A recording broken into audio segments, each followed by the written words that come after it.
Welcome friends to Omvvim online B.Sc lecture. We are discussing about the chapter number 5, the some basic organic chemistry.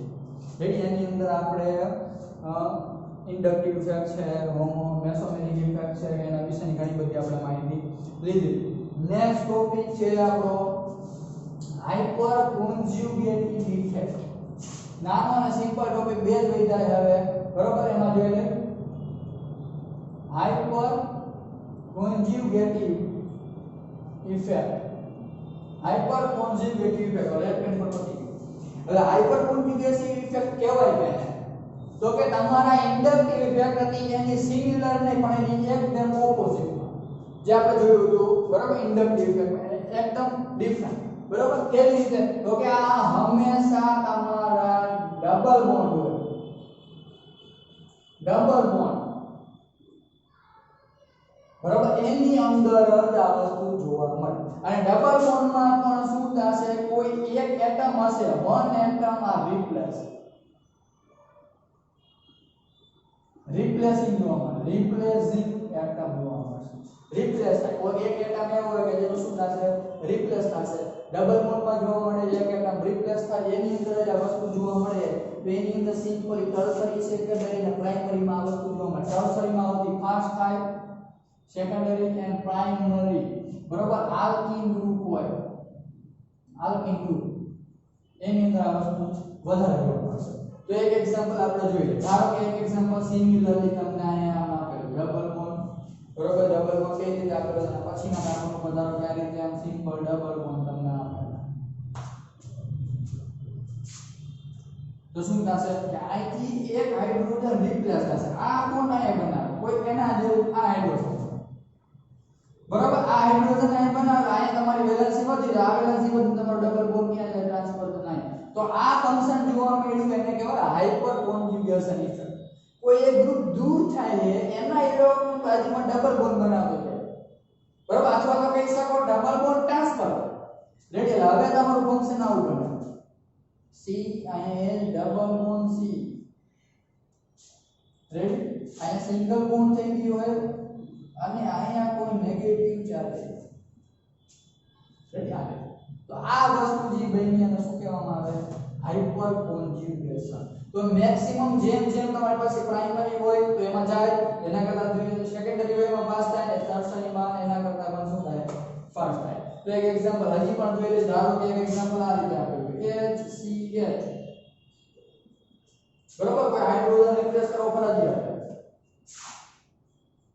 CH double bond CH2 આમ છે બરોબર. એના જેવું function આપેલું. શું થશે? અહીંથી આ ડબલ બોન્ડ બરોબર. then open is double bond is open.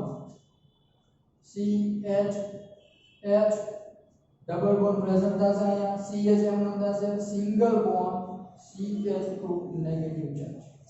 એક હાઇડ્રોજન શું છે અહીંયા રિપ્લેસ. તેને શું કહેવાય? Hyper conjugation. પોઝિટિવ નેગેટિવ હંમેશા નેગેટિવ જ જનરેટ થશે. નેગેટિવ જનરેટ થાય અને ડબલ બોન્ડ ટ્રાન્સફર થાય.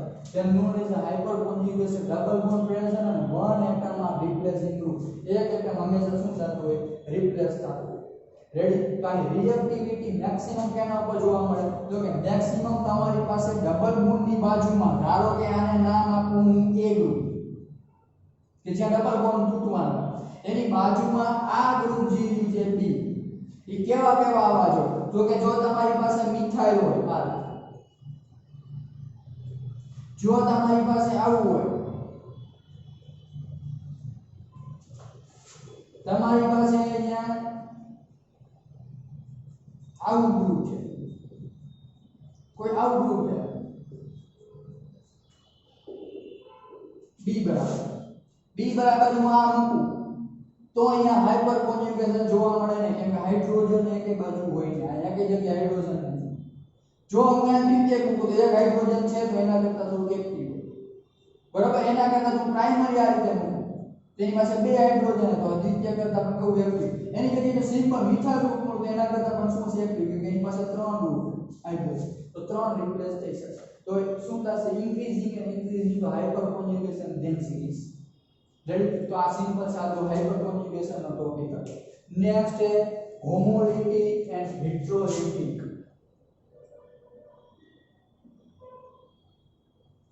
હોમોલિટિક and હેટરો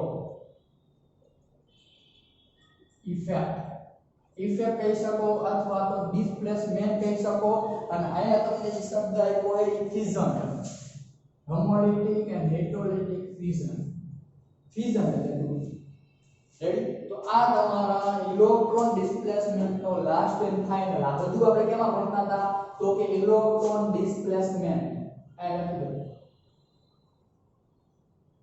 electron displacement electron displacement ની અંદર inductive effect mesomeric effect electrophilic effect hyper conjugation અને હોમોલિટિક અને હેટરોલિટિક ફ્યુઝન તો એમાં હોમોલિટિક અને હેટરોલિટિક ફ્યુઝન કહેવાય કેમ તો કે તમારી પાસે A or B બેમાં બોન્ડ બનેલો હોય બોન્ડ કેવો બનેલો હોય તો કે બોન્ડ ઇઝ કોવેલેન્ટ બોન્ડ બનેલો અને હોમોલિટિક ફ્યુઝન થાય હોમોલિટિક એટલે સરખું મતલબ કે અહીંયા જે ઇલેક્ટ્રોન ની તમારી પાસે જે પાર્ટનરશિપ છે તો A પોતાનો ઇલેક્ટ્રોન લઈ લે B પોતાનો ઇલેક્ટ્રોન લઈ લે આ રીતે બતાવી શકાય આ પોતાનો ઇલેક્ટ્રોન આ બીજો પોતાનો ઇલેક્ટ્રોન થી બોન્ડ બને આ પોતાનો ઇલેક્ટ્રોન તૂટી જાય તો A પાસે કંઈક રેડિકલ આવે અને B પાસે આવો રેડિકલ આવે તો હંમેશા અહીંયા શું જનરેટ થાય ફ્રી રેડિકલ